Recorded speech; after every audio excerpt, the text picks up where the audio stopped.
բնակարանային կոմունալ ոլորտի աշխատողների միավորման հասարակական կազմակերպության ներկայացուցիչն եմ, մեկ հարց ունեմ եւ հանձնաժողովին եւ հեծի երկու դաշիր կապիտալին եւ հեծի։ Նույն հարցը թե տարբեր հարցը։ Չէ, մեկ հարցը կխնդրեմ մեկնաբանել, այո։ Շուրջ 4 ամիս վարույթի շրջանակներում եղել են քննարկումներ, լսումներ, հանդիպումներ եւ այլն։ Ինչու գոնե մեկ անգամ չի կազմակերպվել քննարկում, որին մասնակից կլինեն հասարակական կազմակերպությունները։ Չէ որ մենք այն կառույցն ենք, որ ուղիղ շփում ունենք հասարակության հետ, բնակիչ բաժանորդների հետ եւ ինչքանով որքանով մենք ենք այն կառույցները, որ պատասխանում ենք բազմաթիվ սպառողների հարցերին։ Ինչ նախնդիրը եղել, որ շատ դեպքերում մենք քննարկումներին, մոնիտորինգներին, ամեն ինչին մասնակից ենք եղել։ Ինչու այս հարցի շրջանակներում մենք մասնակից չենք եղել, տեղյակ չենք եղել եւ միայն տեղեկացել ենք, երբ որ ՀՑԿՀ-ի կայքում օրինագիծը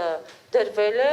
նիստի օր է նշանակվել, այդտեղ 171 էջանոց գրությունը տեսել ենք, ծանոթացել ենք, մինչև այս չենք իմացել։ Կներեք, ես ձեր հարցին փորձեմ հարցով պատասխանել, իսկ դուք հեռուստացույցից, հեռուստատեսությունից, լրատվական կայքերից, չգիտեմ, խորհրդային ժամանակների տեմպով թերթերից տպագրվող չեք տեղեկացել, որ սույն թվականի հուլիսի 18-ից հանրային ծառայության կարգավորող հանձնաժողովը Հայաստանի Հանրապետության լիազոր մարմնի հաղորդման համաձայն վարույթ է հարուցել հենց Փակ բաժնետիրական ընկերության նկատմամբ եւ դեռ ավելին ժամանակավոր կառավարիչ է նշանակվել։ Պարոն Մեսրոպյան, այսինքն դուք հարցի տակ ենթատեքստ եք դնում, որ հանձնաժողովը փորձ է արել գաղտնի պահել այս վարույթը, թե ինչի մասին է խոսքել։ Իհարկե տեղյակ ենք ու ինչ որ մամուլում շրջանառվել է մանրամասն հետևել ենք, տեղեկացված ենք, հանձնաժողովը երբեք ՀԿ-ներից ոչինչ գաղտնի չի պահում եւ իհարկե առիթը օգտագործելով ուզում եմ շնորհակալություն հայտնեմ, որովհետև ցանկացած հարցի տրվել է գոնե սպառողի կողմից բարձրացած իրավական լուծում։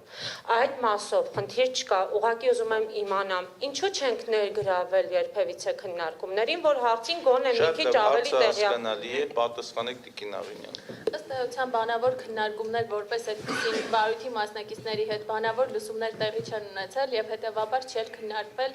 ձեր մասնակցության հարցը, նման լսումներ իրականացվելու պարագայում գուցե կքննարկվեր, բայց փաստը այն է, որ տեղի չի ունեցել բանավոր լսումներ եւ այսքանը, քանի որ տեղի չի ունեցել չեք ներգրավել։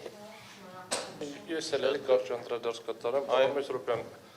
Գերմանիայի Դաշնության Սահմանադրության համաձայն պաշտպանվող կարևորագույն դեմոկրատական արժեքներից մեկը մամուլն է։ Մամուլը հենց այն տպագիր թերթն է, այլ բերեք այդ տպագիր թերթին բացասական գնահատական չտակ, իսկ ինչ վերաբերվում է լսումների մասնակցել չմասնակցելու հետ կապված, մենք նույնպես այդ խնդիրը բարձրացնում ենք, որպես մասնակից մոնիտորինգի գործընթացների մենք նույնպես մասնակից չենք դարձվել, մենք հնարավորություն ենք տրվել ինչ-որ կարծիքներ մոնիտորինգի արդյունքների վերաբերյալ, բայց նույնպես մասնակից չենք եղել, այդ թվում նաև կատարված որոշակի գործողությունների, ստուգումների, վերահսկողական գործողությունների, պրոցեսների հետ կապված որևէ հնարավորություն մասնակից լինելու դիրքորոշում ասելու, ստուգողական գործողություն կատարելու, կարծիք հայտնելու չենք ունեցել։ Երկու նախադասություն, չգիտեմ, եթե տեղյակ եք, ամենայն դեպս երեք կողմի մեջ կազմակերպողը մենք չէինք, որովհետև ես օրինակ առաջարկել եմ հանձնաժողովի նախագահի եւ կառավարչի ֆորմատով, որտեղ ուզում են մեկի եթեր գտնի, ինչ ֆորմատով եւ այլն չեն եկել, չեն համաձայնվել։ Ինչ վերաբերում է ՀԿ-ների հետ կապված, մի քիչ հումորային այսպես անդրադարձանում, զորով այս նիստն ենք ձգում մի քիչ երկար, որ կարողանանք հարցերը պարզաբանենք, որ մնաց մի հատ էլ։ Իսկ եթե ավելի լուրջ, կարծում եմ, որ պետք է շատ լուրջ հանրային լսումներ արվել, շատ լուրջ։